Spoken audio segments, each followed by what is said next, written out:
En marge de la 32e édition du Mining Indaba, la province du Lualaba a organisé à Cape Town, mardi 10 février 2026, une activité stratégique dénommée Lualaba Briefing d'investissement. Une rencontre de haut niveau consacrée à la promotion des opportunités d'investissement dans cette province stratégique de la République démocratique du Congo.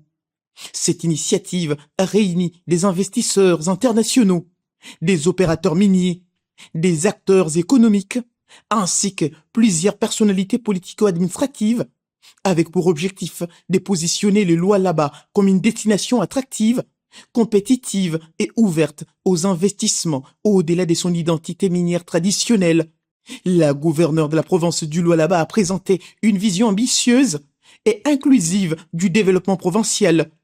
Et elle a souligné que sa juridiction n'est pas uniquement une province minière, mais un espace aux potentialités multiples, ouvert à des investissements structurants et durables, comme le veut le président de la République et chef de l'État, Félix Antoine Tshisekedi Tshilombo. Je voudrais, avec déférence et loyauté républicaine, rendre un hommage appuyé à son Excellence, Monsieur le Président de la République, chef de l'État, Félix Antoine Tshisekedi Tshilombo, pour son leadership éclairé, sa vision stratégique et son engagement constant en faveur du développement intégral de notre pays.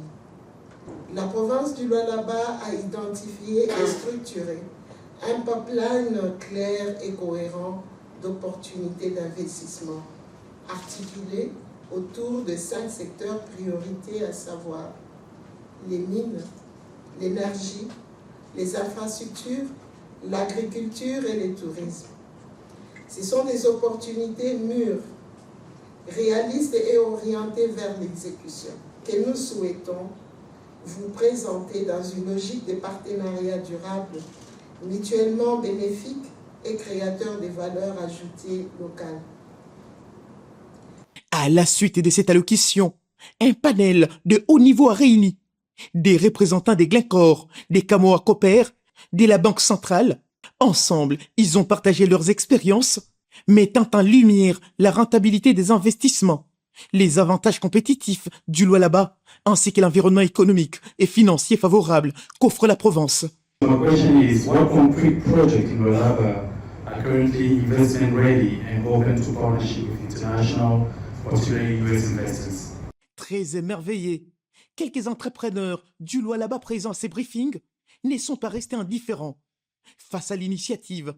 Je suis fier de faire partie de cette province et ce que je viens d'entendre, un panel de très haut niveau, c'est pas toujours chose aisée d'être devant tous ces grands groupes multimilliardaires et d'exposer les faits et les réalités.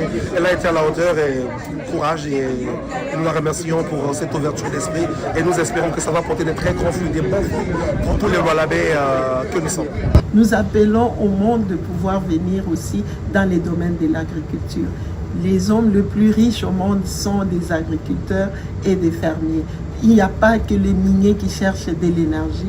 Donc nous en appelons aussi à ceux qui sont dans les secteurs de l'énergie, énergie renouvelable, énergie hydro, énergie solaire, de pouvoir venir parce que toutes les conditions pour avoir ces énergies-là sont remplies, sont dans la province du Lualaba. Bien avant cela, Fifi Masuka Saini et sa suite ont pris part dans la matinée aux travaux officiels du Mining Indaba au Centre international des congrès du Cape Town, aux côtés de la délégation de la République démocratique du Congo, conduite par le ministre national des Mines, Louis Watum Kabamba, panel ayant insisté sur la nécessité de repenser les partenariats miniers en plaçant les communautés impactées au centre, au-delà de la seule rentabilité, notamment à travers la transformation locale